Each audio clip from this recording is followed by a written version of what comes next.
Partit 140 sena ta' storja, partit li se jibqa' jaħdem għal ġid tan-nies u tal-pajjiż. Dan huwa l-Partit Nazzjonalista. Kliem il-Viċi Kap tal-Partit Nazzjonalista David Aġus waqt li kien qed jieħu sehem fil-programm Focus fuq Net FM.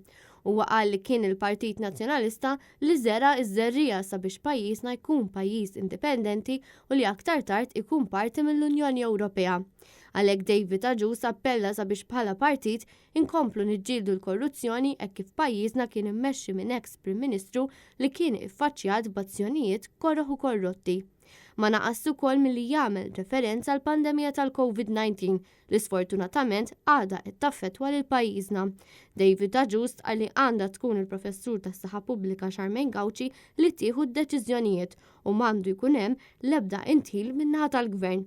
Min-naħa tiegħu is-Segretarju Ġenerali tal-Partit Nazzjonalista Francis Zammid-Dimek stqal li l-Partit Nazzjonalista huwa Partit Demokratiku li dejjem ħadem b'mod trasparenti.